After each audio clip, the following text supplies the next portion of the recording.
ரித்வா புயல் அனர்த்தத்தின் போது பாதிக்கப்பட்ட இடங்களுக்கும் மக்களுக்கும் தேவையான பல பொருட்களை கொண்டு வருவதிலே ஏற்றுமதி இறக்குமதி சம்பந்தமான ஒரு விடயம் கொண்டு வரப்பட்டிருக்கின்றது. எனவே இந்த இடத்திலே நான் அவ்வாறான ஒரு தேவை ஏற்பட்டிருப்பது நிமித்தம் கொண்டு வந்ததையிட்டு நாங்கள் மகிழ்வுறுகிறோம், அதை வரவேற்கின்றோம். மிக நீண்ட காலமாக இந்த நாட்டினுடைய முன்னே இருந்த அரசாங்கம் சரி, இந்த அரசாங்கம் சரி, முஸ்லிம்களுடைய புனித அல் குர்ஆனை இன்னும் தரித்து வைத்திருக்கின்ற ஒரு சம்பவத்தை நாங்கள் பார்க்கின்றோம். கடந்த அனர்த்தத்தின் போது இந்த நாட்டிலே பல பாகங்கள் பாதிக்கப்பட்டிருந்தது. அதன்போது வீடுகளுக்குள்ளே தண்ணீர் சென்று அந்த மக்களினுடைய உடைமைகள் இன்னொரு பல விடயங்கள் எல்லாம் பாதிக்கப்பட்டிருந்தது. அந்த வகையிலே புனித அல் குர்ஆனும் வெள்ளத்தினால் மூழ்கடிக்கப்பட்டு வீடுகளிலே மக்கள் பயன்படுத்த முடியாத அளவிலே அந்த குர்ஆன்கள் பாதிக்கப்பட்டிருக்கின்றது. எதிர்வருகின்ற புனித ரமலானுடைய காலத்திலே வீடுகளிலே இருக்கின்ற எங்களுடைய பெண்கள் அந்த புனித குர்ஆனை ஓதுகின்ற, அதன் மூலம் நன்மையை பெற்றுக்கொள்கின்ற புனித காலமாக இருக்கின்றது. எனவே இந்த விடயத்தை அமைச்சரவையிலே கொண்டு வந்து இதற்கான அங்கீகாரத்தை பெறுகின்ற அந்த சந்தர்ப்பத்தில் ஏன் எங்களுடைய இந்த விடயத்தையும் கொண்டு வந்து இதற்கான ஒரு அங்கீகாரத்தையும் பெறவில்லை என்று இச்சந்தர்ப்பத்தில் கேட்டுக்கொள்வதோடு, உண்மையிலே பல விடயங்கள் முஸ்லிம்களுக்கு எதிரான கருத்துக்களையும் வன்மங்களையும் இந்த அரசாங்கம் தொடர்ச்சியாக கொண்டு வருகின்றது.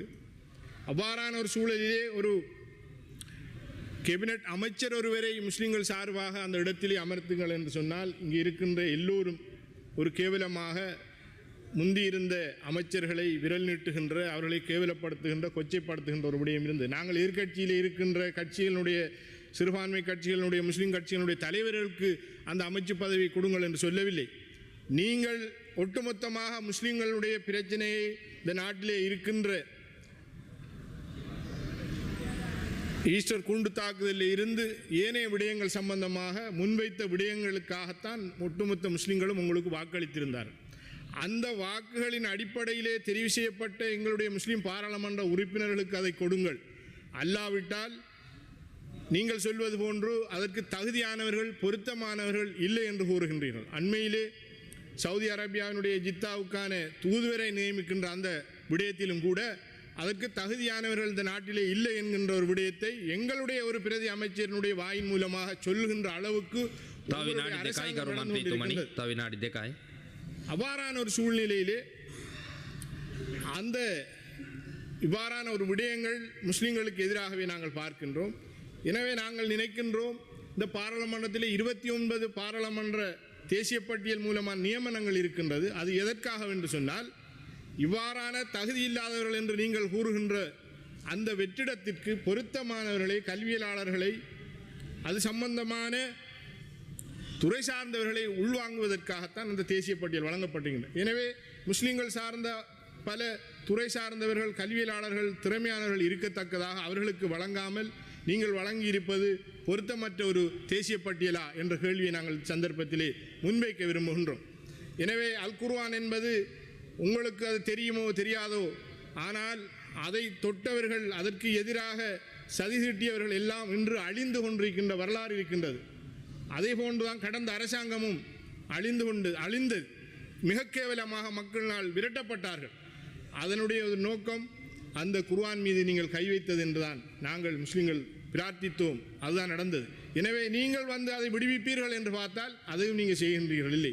எனவே உங்களுக்கு அந்த சாபம் உங்களுடைய கட்சிக்கோ அரசாங்கத்துக்கோ வராது, இந்த நாட்டினுடைய ஒட்டுமொத்த மக்களுக்கும் அது வரும். எனவே இந்த மக்களை பாதுகாப்பதற்காக வேண்டியாவது அந்த அல் குர்ஆனை நீங்கள் விடுவிக்க வேண்டும் என்று இச்சந்தர்ப்பத்திலே கேட்டுக்கொள்வதோடு, அரசு தனியார் தொழில் முனைவோர்கள், தொழிலாளர்கள் சம்பந்தமான விடயங்களிலே மாற்றங்கள் கொண்டு வர வேண்டும் தீர்மானங்கள் நிறைவேற்றப்பட்டது. குறிப்பாக அக்கரைப்பற்று வைத்தியருக்கு எதிரான ஒரு சர்ச்சை ஒன்று கடந்த 2-3 நாட்களாக நடைபெற்று அந்த பிராந்தியம் பூராகவும் ஏழை எளிய மக்களினுடைய நோயாளர்களுடைய அவர்களுடைய நோயாளர்களை பார்வையிடுவதற்கான சந்தர்ப்பங்கள் இல்லாமல் 3 நாட்களுக்கு மேலாக நீடிக்கப்பட்டு கொண்டிருக்கின்றது. எனவே இந்த விடயத்தை மிக அவசரமாக கவனத்தில் எடுத்து ஏழைகளினுடைய அந்த கவலையை தீர்க்க வேண்டும். இது சம்பந்தமாக அந்த வைத்தியர்களுக்கு எதிராக பொதுமக்கள் நீதிமன்றத்திலே வழக்கு தாக்கல் செய்வதற்கான நிகழ்வுகளும் நடந்து கொண்டிருக்கின்றது. எனவே இன்று கொண்டு வரப்பட்ட இந்த 2 விடயங்களிலும் இந்த விடயங்கள் 2ம் மிக முக்கியமானது என்று கூறிக்கொள்வதோடு இந்த அரசாங்கம் தொடர்ச்சியாக மக்களிடம் இருந்து பெற்ற ஆணைக்கு எதிராக நடந்து கொண்டிருக்கின்றது. எனக்கு ஒரு நிமிடம் தாருங்கள். இந்த ஆணைக்கு எதிராக நடக்கின்றது. காரணம், கடந்த காலங்களிலே பிரஜாசக்தி என்கின்ற ஒரு குழுவை அமைத்ததன் மூலம் வென்றாலும் இந்த அரசாங்கத்திலே பதவி, தோற்றாலும் இந்த அரசாங்கத்திலே பதவி என்கின்ற ஒரு விடயத்தை கொண்டு வந்திருக்கின்றார்கள். படித்தவர்கள், கிராம உத்தியோகத்தர்கள், ஏனைய பட்டதாரிகள், பிரதேச செயலகத்திலே பணிபுரிகின்றவர்கள் சாதாரணமான இந்த பிரஜாசக்தியினுடைய தலைவர்களுக்கு கீழே இருந்து செயற்படுகின்ற ஒரு விடயத்தை நாங்கள் பார்க்கின்றோம். ஒரு பாராளுமன்ற உறுப்பினராக இருந்தாலும் சரி, அல்லது பிரதேசவினுடைய தவிசாளர் கௌரவ உறுப்பினர்கள் கூட அவர்களுடைய அனுமதியின் பேரிலே அந்த பிரதேசத்திற்கான வேலை திட்டங்களை முன்னெடுக்க வேண்டிய ஒரு துர்ப்பாக்கிய நிலைக்கு இந்த அரசாங்கம் வந்திருக்கின்றது. ஒரு கேவலமான ஒரு விடயமாக நாங்கள் பார்க்கின்றோம். எனவே சந்தர்ப்பத்துக்கு நன்றி கூறுகிறேன். மேலதிக செய்திகளுக்காக எமது யூடியூப் தளத்தை சப்ஸ்கிரைப் செய்யுங்கள்.